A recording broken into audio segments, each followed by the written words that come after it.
جی السلام علیکم، امید ہے کہ آپ سب لوگ خیریت سے ہوں گے۔ کل پاکستان تحریک انصاف نے پنڈی میں احتجاج کرنا ہے، دوسری جانب حکومت بھی کچھ کرنے جا رہی ہے، اس حوالے سے کچھ تفصیلات ہیں۔ عمران خان صاحب نے صحافیوں سے بات کی ہے، کیا کہا ہے اس حوالے سے بھی کچھ بتاؤں گا۔ کچھ مزید چیزیں کوشش ہوگی کہ وہ بھی آج کے اس ولاگ میں آپ کے ساتھ شیئر کی جائیں، لیکن سب سے پہلی چیز جو میں آپ سے شیئر کرنا چاہتا ہوں، آپ کو پتا ہے آج ہمارے وزیر اعظم شہباز شریف صاحب نے اقوام متحدہ میں خطاب کیا، بہت ساری باتیں کی، اسرائیل کے اوپر انہوں نے تنقید کی، بہت کچھ وہاں پہ ہوا۔ لیکن ایک فوٹو میں آپ کو دکھانا چاہتا ہوں، یہ سامنے آپ دیکھ سکتے ہیں، یہ فوٹو،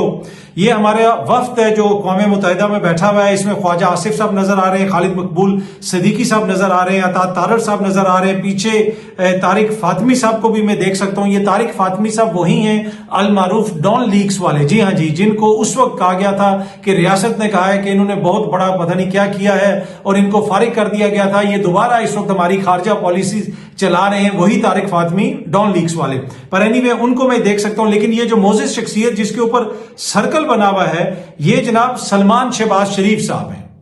اب ان کو یہ بھی پتا ہے کہ ہمارے اوپر تنقید ہوتی ہے، سب کچھ ہوتا ہے، اور یہ عالمی ایک اس پہ پلیٹ فارم پہ گیم ہے، کیا وہاں پہ سلمان شہباز صاحب کو لے جانا بنتا ہے؟ اٹ شوز کہ ایبسلوٹ ڈس ریگارڈ ہے کہ آپ جتنی مرضی تنقید کرتے رہیں، آپ جو مرضی کرٹیسزم کرتے رہیں، عوام جو مرضی کہتی رہے، ہم نے وہاں پہ جانا ہے، ہم ان کو لے کے جائیں گے۔ جب یہ پچھلی دفعہ وزیر اعظم تھے تو سلمان شہباز اس وقت پاکستان کی عدالتوں کو مطلوب تھے، اس کے باوجود ان کو لندن سے بلا کے جا کے طیب اردگان کے ساتھ بٹھا دیا آفیشل دورے کے اوپر۔ اب اگین یہ جناب اقوام متحدہ میں گئے ہوئے ہیں اور اپنے بیٹے کو ساتھ لے کے چلے گئے۔ اب کیا مطلب سلمان شہباز صاحب کسی اور جگہ بھی ان کے ساتھ جا سکتے ہوں گے، اگر کوئی فیملی ان کی پرائیویٹ ہالیڈے ہے وہ ضرور جائیں، لیکن ایک سرکاری دورے کے اوپر جہاں پہ اقوام متحدہ میں پاکستان کا وفد بیٹھا ہوا ہے، وہاں پہ وزیر اعظم صاحب کے صاحبزادے کا ہونا کیوں ضروری ہے؟ مطلب مجھے تو یہ سمجھ نہیں آتا، اور ان کو بھی پتا ہے کہ ہم پہ تنقید ہوگی، پر یہی ہے نا وہ جو فرق، پھر لوگ کہتے ہیں کہ 45 اور 47 میں جب آپ 45 اور 47 کا فرق ختم کر دیں گے اور حکومتیں اسی طرح بنیں گی تو پھر عوام کی جو رائے ہے اس کے اوپر کوئی کیئر نہیں کرے گا، جی عوام جو مرضی کہتی ہے کہتی رہے، پر ہم نے وہی کرنا ہے جو ہم نے کرنا ہے۔ پر اینی وے یہ آپ دیکھیں جی سلمان شہباز صاحب، اور پھر انہوں نے وہاں سے واک آؤٹ بھی کیا، پاکستانی ایک ویڈیو بھی ریلیز ہوئی کہ جی پاکستانی وفد جو ہے وہ واک آؤٹ کر رہا ہے، جب وہ اسرائیل کا وزیر اعظم آیا، بڑا اچھا کیا جی انہوں نے واک آؤٹ کیا، وہاں پہ بہت سارے ممالک نے واک آؤٹ کیا، یہ سامنے آپ خبر دیکھ سکتے ہیں، الجزیرہ پہ بھی جا کے دیکھ سکتے ہیں، اسکائی نیوز پہ بھی دیکھ سکتے ہیں، مختلف جگہوں پہ وہ ویڈیوز لگی ہوئی ہیں، وہ آپ دیکھ سکتے ہیں، بہت سارے ممالک نے وہاں سے واک آؤٹ کیا۔ یہ مڈل ایسٹرن جو آئی ہے اس کی خبر بھی ہے، UN general assembly diplomats walk out to protest, آگے اس کا جو ایڈریس ہے نیتن یاہو کا جو ایڈریس ہے اس کے خلاف ایک طرح سے احتجاج کرتے ہوئے بہت سارے جو لوگ ہیں وہ انہوں نے وہاں سے واک آؤٹ کیا، اس میں پاکستان کا وفد بھی ہے۔ لیکن مجھے ابھی تک سمجھ نہیں آ رہی کہ پاکستان کے وفد میں سلمان شہباز صاحب کیا کر رہے ہیں، ان کا وہاں پہ ہونا کیوں ضروری ہے؟ میں بھی یقیناً اس میں کوئی آئینی اور قانونی وجہ ہوگی، اسی وجہ سے وہ ساتھ وہاں پہ گئے ہیں اپنے والد کے۔ میں نے آپ کو گزشتہ روز اپنے ولاگ میں ایک خبر دی تھی، یا گزشتہ روز سے ایک دن پہلے جو ولاگ کیا تھا اس میں خبر دی تھی کہ جمعے کے روز سوات میں ایک بہت بڑا امن احتجاج ہوگا، امن مارچ ہوگا۔ یہ اس کی تصویر آپ دیکھ سکتے ہیں، آج ایک بہت بڑا وہاں پہ امن مارچ ہوا، یہ وداؤٹ پارٹی لائنز ہوا، لوگوں نے امن کے لیے مارچ کیا اور بڑی تعداد میں سوات باہر نکلا اور وہاں پہ اپنا احتجاج ریکارڈ کروایا۔ اچھا، اب کل پاکستان تحریک انصاف نے لیاقت باغ میں احتجاج کی کال دی ہوئی ہے، انہوں نے یہ کہا ہے کہ ہم احتجاج کریں گے راولپنڈی میں۔ آج خان صاحب نے صحافیوں سے بھی بات کرتے ہوئے یہ کہا کہ جناب ہر حالت میں ہم جو ہے کل بھرپور احتجاج کریں گے لیاقت باغ میں اور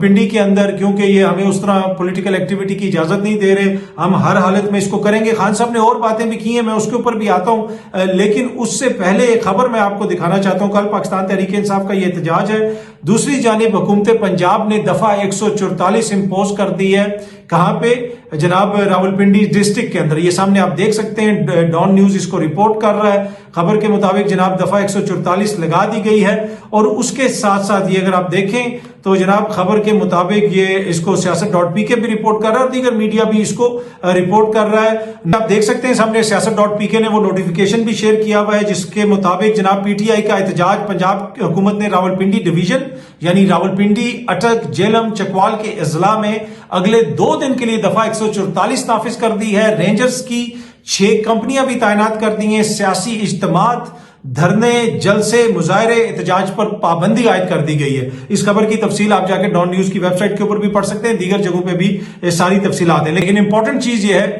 کہ پاکستان تحریک انصاف کہہ رہی ہے کہ کل ہر حالت میں ہم لیاقت باغ کے باہر یا لیاقت باغ کے اندر اپنا احتجاج ضرور ریکارڈ کروائیں گے راولپنڈی میں۔ اب دیکھتے ہیں کہ جناب یہ ریکارڈ وہ کس طرح کرواتے ہیں، کیسے ہوتا ہے یہ۔ دوسری جانب پنجاب حکومت نے جہاں پہ ایک یہ قدم اٹھایا، اس کے ساتھ ساتھ پنجاب حکومت دیگر جگہوں کے اوپر بھی بھرپور اپنی آئینی اور قانونی ذمہ داریاں نبھا رہی ہے، اور اس کی ایک اور مثال ہمارے سامنے موجود ہے۔ یہ سامنے آپ دیکھ سکتے ہیں، موجودہ حالات میں نون لیگ سے مزید حکومت کروانا تھکے ہوئے خسرے سے ڈانس کروانے کے مترادف ہے۔ یہ ایک واٹس ایپ گروپ میں ایک گریڈ 18 کے افسر نے یہ تبصرہ کیا، تجزیہ کیا، اور اس کے اوپر ان کو شو کاز نوٹس جاری ہو گیا اور ان سے مانگ لی گئی ہے جناب ایک طرح سے ایکسپلینیشن کہ آپ بتائیں۔ تو حکومت تمام تر اپنی ذمہ داریاں نبھا رہی ہے۔ جس طرح وہ انہوں نے بات کی کہ جو تھکا ہوا خسرا ہو سکتا ہے کہ وہ اپنی ذمہ داریاں صحیح نہ نبھا سکے، اس وجہ سے اس محاورے کو یوز کیا جا سکتا ہے کہ جی تھکے ہوئے خسرے کو ڈانس کروانا، یعنی کہ وہ مزہ نہیں آئے گا اس طریقے سے ڈانس کا بھی۔ اور پر اینی وے کوئی شخص ویسے بھی تھکا ہو تو اس سے ڈانس تو نہیں کروانا چاہیے۔ تو یہ کسی صاحب نے تبصرہ کیا جو سرکاری ملازم ہے ایک واٹس ایپ گروپ میں، اور اس واٹس ایپ گروپ کے اوپر شاید کسی کی نظر ہوگی، وہاں سے بات کہیں باہر نکلی اور اس کے اوپر ان کو شو کاز نوٹس جاری کر دیا گیا ہے، جو یقیناً آئین اور قانون کے مطابق ہے۔ حکومت کا یہ اختیار ہے، دفعہ 144 لگائے یا تھکے ہوئے خسرے کے کسی جو ہے محاورے کے اوپر یا جملے کے اوپر کسی کو شو کاز نوٹس کرے۔ اچھا جی، عمران خان صاحب نے صحافیوں سے بات کرتے ہوئے آج کہا ہے کہ قاضی فائز عیسیٰ جیسی حرکتیں کر رہا ہے، مجھے وہ ذہنی طور پہ ٹھیک نہیں لگ رہا۔ عمران خان، یہ سامنے آپ دیکھ سکتے ہیں، یہ میں خبر پڑھ کے سنا رہا ہوں آپ کو، ایکسپریس نیوز نے یہ رپورٹ کیا ہوا ہے۔ تھوڑی سی میں تفصیل بھی آپ کو پڑھ کے سنا دیتا ہوں۔ ڈیالہ جیل میں میڈیا سے بات چیت میں انہوں نے کہا کہ یہ جو کچھ ہو رہا ہے یہ 3 امپائرز اور 3 کھلاڑی ہیں، چوتھا ان کے ساتھ پی ڈی ایم ملی ہوئی ہے، ان سب کو ایک دوسرے کی ضرورت ہے۔ قاضی فائز عیسیٰ نے پہلے سے ہی توسیع کا منصوبہ بنا رکھا تھا، ہمارا انتخابی نشان لینے کا چیف جسٹس کا فیصلہ جانبدارانہ تھا۔ انہوں نے یہ بھی کہا جی خان صاحب نے کہ سپریم کورٹ کے ججز نے مخصوص نشستوں کے کیس میں فیصلے میں واضح کر دیا ہے کہ چیف جسٹس نے پہلے فراڈ الیکشن کو تحفظ دیا اور اب یہ پی ٹی آئی کی نشستیں چھیننا شروع ہو گیا ہے۔ قاضی فائز عیسیٰ توسیع کے مفاد میں پی ٹی آئی کو کرش کر رہا ہے۔ نون لیگ اور پیپلز پارٹی فیملی جماعتیں ہیں، ان کے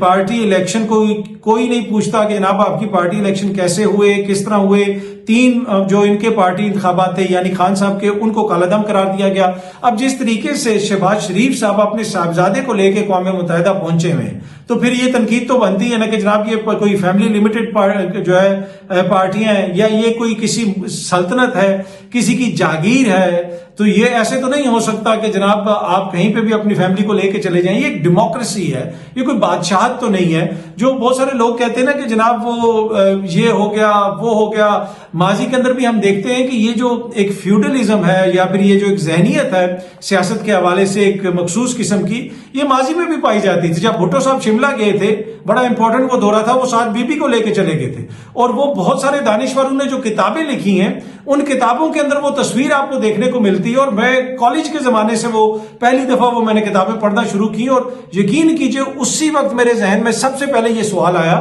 کہ یہ بے نظیر صاحبہ ایز اے چائلڈ جو ہے، ایز اے وہ ینگ ٹین ایجر تھی اس وقت، غالباً اتنی ان کی ایج ہوگی، وہ کیا کرنے گئی ہیں، ان کے پاس کیا عہدہ ہے؟ کیا اندرا گاندھی نے بھی اپنے بیٹے کو وہاں پہ ساتھ بلایا ہوا تھا؟ I don't know. لیکن یہ تو بادشاہ کرتے ہیں ایسے کہ وہ کہیں پہ جائیں تو ساتھ اپنا کوئی فیملی ممبر لے جائیں۔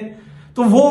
وہاں پہ ہمیں ساری زندگی دانشور بتاتے رہے کہ ایسے بھٹو نے ان کی ٹریننگ کی تھی۔ اور بھائی یہ سرکاری پیسے کے اوپر، سرکاری اخراجات پہ عوام کے جناب حکومت آپ نے کرنی ہے یا اپنے بچوں کی ٹریننگ کرنی ہے، ان کو کام سکھانا ہے؟ تو یہ کام اگر آپ نے سکھانا ہے تو پرائیویٹ طریقے سے کسی طریقے سے سکھا دیں، لیکن سرکاری جو ہے جب آپ دورے پہ جا رہے ہیں تو آپ ریاست پاکستان کو ریپرزینٹ کر رہے ہیں، نہ کہ کسی خاندان کو۔ پر اینی وے یہ